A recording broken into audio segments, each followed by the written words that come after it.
Elm Street lay under the cool grip of early winter with the sky dotted with faint stars that flickered like distant diamonds. At the corner of Elm Street stood Manny's Diner, a modest establishment with a cozy, welcoming glow. In a booth by the window, 15-year-old Ethan sat with his gaze lost in thought as he traced patterns on the foggy glass with his finger. His brown hair was slightly tousled, and the sleeves of his hoodie hung loosely over his arms. He had come to Manny's after school just as he did most nights, seeking the comfort of a warm meal and the familiar faces that filled the diner. Lately, things at home had been harder than usual. His mother worked long shifts at the nearby hospital, leaving him to fend for himself most evenings. His father had left years ago, a painful absence that lingered like an open wound. Ethan had only faint memories of his father, but every time he saw his classmates heading home with their dads, a quiet longing stirred within him. But it wasn't just the absence of a father figure that weighed on him. Ethan's life was a relentless struggle marked by hardship and sacrifice, as his mother's meager income barely kept the family afloat. Money was tight, and Ethan's wishes for new clothes or a smartphone felt more like distant dreams than achievable goals. But in this little corner of the world, amid the laughter of Manny and the comforting hum of Rosa's voice, Ethan could forget about his worries, even if just for a moment. The usual crowd filled the diner tonight. A group of retirees sat near the jukebox, laughing over old stories, while a young couple at the far corner shared a milkshake and exchanged shy glances. Rosa, the diner's waitress, moved between the tables with practiced ease, her bright smile and kind words bringing warmth to everyone she encountered. Behind the counter, Manny, with his thick mustache and burly frame, flipped pancakes with the precision of a man who had been doing it for decades. It was a night like any other on Elm Street, but nobody had any idea what was about to happen next. The first hint of something out of the ordinary came in the form of headlights, a sleek black sedan that appeared out of nowhere, slowly rolling to a stop outside the diner. Its polished surface gleamed beneath the streetlights, the kind of car that seemed too extravagant for a quiet street like Elm. Inside the diner, a brief pause in conversation swept through the room, the sudden hush palpable. People glanced at each other, trying to figure out who might have arrived in such a car. "Is it someone famous?" whispered one of the retirees, craning his neck to see through the window. The sound of a car door opening broke the quiet, followed by the soft thud of heels on the pavement. A figure emerged from the car, elegant and poised, her movements deliberate yet graceful. She was dressed in a tailored navy coat that hugged her frame, a silk scarf loosely draped around her neck, and leather gloves that added an air of understated refinement. The woman seemed to glide, her presence effortlessly commanding attention without saying a word. Then, as she crossed into the soft light spilling from the diner's door, it became clear, there was no mistaking her. The woman was none other than Princess Anne, with all her royal charm. But what was she doing in such an unassuming diner? A collective breath was held. The clinking of plates stopped, conversations faltered, and even the jukebox seemed to fade into a hushed silence. The bell above the diner's door jingled as it swung open, and Anne stepped inside, her gaze sweeping the room with the calm assurance of someone used to attention. But there was no arrogance, no sense of superiority in her demeanor. Her smile was warm, genuine, as if she had simply walked into an old friend's house. "Good evening," she said, her voice carrying with a quiet authority but also a kindness that immediately put everyone at ease. For a moment, no one moved. It was Rosa, bustling between tables with her usual energy, who was the first to recover. She nearly dropped a tray of coffee mugs in surprise but quickly composed herself and rushed forward. "Your Highness!" Rosa exclaimed, her voice a mixture of awe and excitement. Anne extended her gloved hand, offering a handshake that was firm yet warm. "It's a pleasure to meet you," she said kindly. "I was passing through and heard this was the heart of the community. I thought I'd stop by." Manny, equally stunned, hurried out from behind the counter, wiping his hands nervously on his apron. "Your Highness, welcome to Manny's," he said, his voice slightly trembling. "We're honored to have you." Anne smiled, her eyes sparkling with genuine warmth. "The honor is mine," she replied, her tone light. "I've heard the pancakes here are exceptional. I thought I'd see for myself if the rumors are true."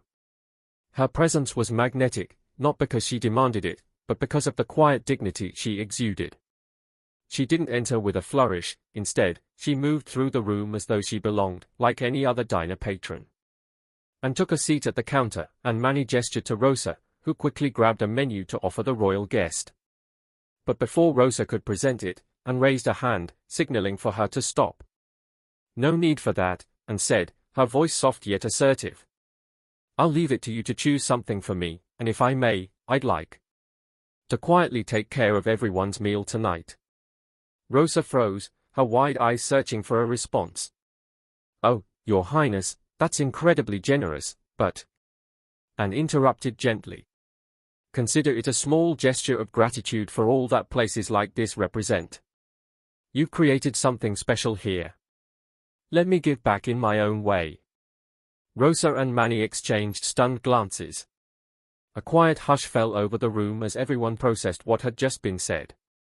The idea that the princess, a member of the royal family, wanted to anonymously cover the meals of the entire diner was an unprecedented kindness. They nodded in acceptance, overwhelmed by the offer. "As you wish, Your Highness," Manny said, still visibly in awe. "We'd be honored to make this a night to remember." Ethan had watched the scene unfold from his booth, barely able to believe his eyes. He had seen Princess Anne on the news giving speeches at charity events or attending royal functions, but seeing her here in the flesh, in a humble diner like Manny's, well, that felt surreal. It was the kind of thing you never imagined happening in real life. As Anne made her way through the diner, exchanging polite words with the other patrons, she radiated a sense of warmth and genuine curiosity. She paused to chat with a group of retirees at the corner booth, laughing softly at their stories about her mother, Queen Elizabeth II. She then approached a little girl sitting with her parents, kneeling beside her to admire the drawing she was working on. The girl, shy but thrilled, showed Anne a crayon sketch of the diner, complete with the neon sign and a big stack of pancakes. Anne's praise was sincere. "That's lovely. Keep drawing, you have a gift." When her eyes fell on Ethan, she stopped. There was something about him, perhaps it was the quiet way he observed everything around him, that caught her attention. "May I join you?" In a moment of utter surprise, she asked Ethan in a warm and inviting voice. Ethan blinked as his heart raced. He nodded wordlessly, gesturing to the empty seat across from him, and slid into the booth with her posture elegant but approachable. "You look like someone with stories to tell," she said, a twinkle of curiosity in her eyes. The entire diner was watching this interesting encounter unfold between a quiet kid and a royal princess. Ethan didn't know what to say. He had always been the quiet type, never one to open up easily. I'm just here for fries," he stammered, pointing awkwardly to his plate, and chuckled softly, the sound light and warm. "Sometimes it's the little things that bring us the most comfort," she said, her gaze steady but kind. "What's your name?" "Ethan," he replied, his voice barely above a whisper. "Ethan," she repeated, savoring the name as if it were something precious. "What do you dream about, Ethan? What do you want to do with your life?" Ethan hesitated. He had never been asked such a question by anyone, let alone a royal. He shrugged slightly, unsure of how to explain it. "I want to be an architect," he said, his voice growing a little steadier. "I like building things." Anne's face lit up with a smile. "I think you'll do great things," she said in a sincere tone. "Keep dreaming big, and don't let anyone tell you that you can't." Those words stuck with him, lingering long after Anne stopped the conversation as her meal arrived. As she ate her food with subtle grace, Ethan couldn't help but think about what she had just said. Anne had never made a grand proclamation, never insisted on her status. She simply spoke from the heart, as if she saw potential in him that he had never seen himself. But Ethan wasn't the only lucky person who caught Anne's attention that evening. Her conversations with other patrons also revealed different facets of her personality while making their dining experience special. She knelt beside a little girl scribbling on a napkin with crayons, asking about her drawing and praising her creativity. At the retirees' table, she listened intently to Harold, a former naval officer who shared tales of his time in service. "You must have seen so much," Anne said, her expression softening. "My work with veterans has shown me how profound your sacrifices are." It's not every day you meet someone who understands, Harold replied, his voice tinged with gratitude. Anne's sincerity left a lasting impression on everyone she spoke to. As the night wore on, the diner buzzed with chatter, but there was a quiet hum of excitement in the air. The mystery of why Princess Anne had come to Manny's, just a small, unassuming diner in a quiet neighborhood, remained unanswered. But one thing was certain, this unexpected encounter had left a lasting impact on everyone there. From Manny's pancakes to the kindness in Anne's eyes, it was a night that no one would ever forget. As the evening wore on, Anne addressed the diners. Places like this, she said, gesturing around the room, remind us of the heart of a community. They are where we find comfort, connection, and resilience. Her words resonated deeply, especially with Ethan.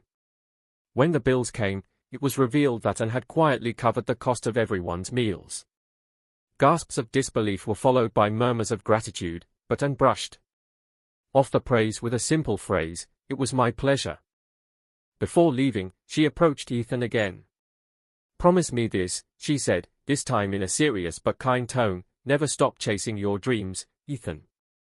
The world needs people like you." "I promise," Ethan said, clutching the napkin where Anne had written a short note of encouragement. As Anne stepped into her car and the diner erupted into applause, Ethan knew this night would stay with him forever. Though a few discreet photos of Anne were taken, the story of her visit never made it to the news. Perhaps it was her request for anonymity, or perhaps the diners simply agreed that some moments are too special to share with the world.